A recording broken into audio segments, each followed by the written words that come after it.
Fala galera, sejam bem-vindos para mais um Fica a Dica.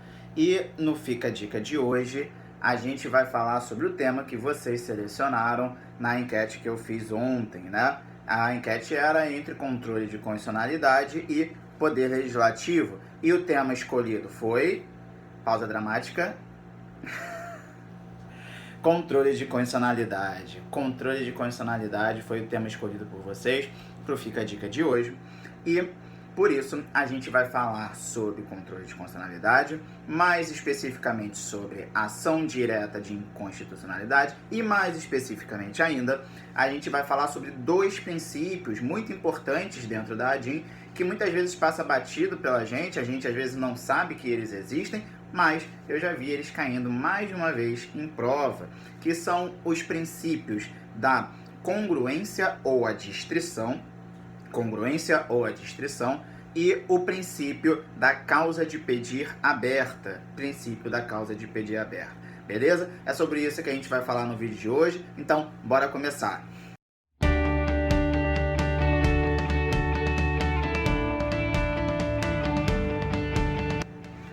Então vamos lá, gente. Primeiro, princípio da congruência ou da adstrição. Esse princípio, ele está ligado ao pedido. Aquilo que o interessado, porque na ADIM, como a gente não tem partes, né, a gente chama de interessado, né, os legitimados lá do artigo 103.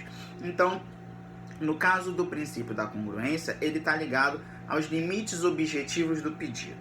E o que isso quer dizer? Basicamente significa dizer que o STF, na hora de apreciar a sua ação direta, ele não pode julgar nada além daquilo que você pediu ou nada fora daquilo que você pediu. Então, se você está questionando o artigo 2º da Lei X, né, entende que ele é inconstitucional, e o STF observa que o artigo 5º dessa mesma Lei X é inconstitucional também, o STF ele não pode declarar a inconstitucionalidade do artigo 5º, né, nesse exemplo que eu dei. Por quê? Porque você que entrou com a ação pediu apenas a inconstitucionalidade do artigo 2º, tá certo? Então, por isso que o STF não poderia, ainda que ele seja inconstitucional de fato, declarar a inconstitucionalidade do artigo 5º, tá certo? Porque ele tem que se ater aos limites objetivos do pedido. O mesmo raciocínio se aplica se você entra com a ação por dizer que a lei apresenta um vício material de constitucionalidade. Ou seja, existe um conflito entre o conteúdo da lei e o conteúdo da Constituição. Então, nesse caso, o STF só pode apreciar a sua ação direta sob essa ótica. Então, se, por exemplo, existe um vício formal de inconstitucionalidade, quer dizer, a lei ela foi elaborada de modo diferente dos parâmetros que a Constituição estabelece, o STF também, por conta do princípio da congruência ou adstrição, não poderá declarar a inconstitucionalidade formal. Ele tem que se ater à inconstitucionalidade material, que foi o que você pediu. Tudo bem? Agora, tem uma exceção a essa regra do princípio, né? Regra do princípio. Estranho. Bom, existe uma exceção a essa regra, que é a chamada inconstitucionalidade por arrastamento ou consequencial. Nesse caso, acontece o seguinte, pegando o exemplo que eu dei agora há pouco.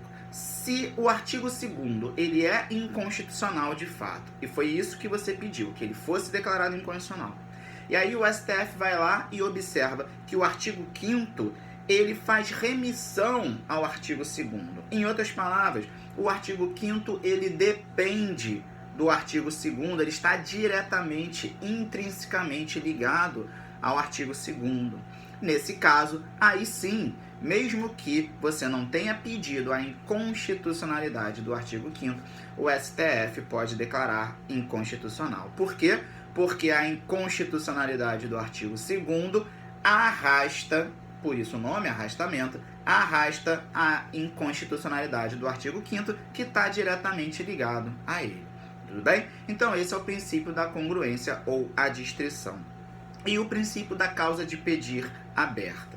Nesse caso, a gente está falando do parâmetro de controle invocado, ou seja, que norma da Constituição você entende foi violada. E aqui o raciocínio é o inverso. Por quê? Porque imagine a situação na qual você peça a inconstitucionalidade de uma lei, um ato normativo, dizendo que ele violou, por exemplo, o artigo 5º da Constituição. Então, qual é a sua causa de pedir? Estou entrando com a ação e a causa de pedir é a violação ao artigo 5º da Constituição. O STF, ao receber a sua ADIM, ele pode observar, perceber que de fato a lei é inconstitucional, mas entender que a violação que se deu não foi ao artigo 5º, foi lá ao artigo 6º da Constituição, por exemplo. Então você usou como causa de pedir o artigo 5º da Constituição, que teria sido violado, só que o STF aplicou causa de pedir diversa. Ele disse que a inconstitucionalidade está ligada não ao artigo 5º, e sim ao artigo 6º.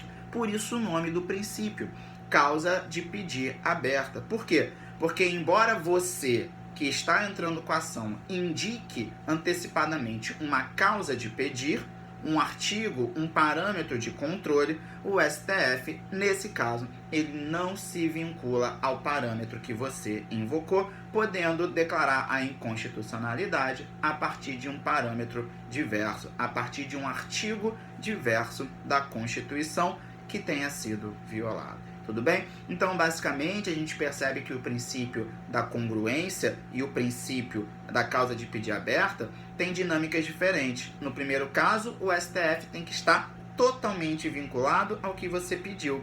E no segundo caso, a causa de pedir é aberta. Você pode invocar uma determinada causa de pedir e o STF aplicar outra.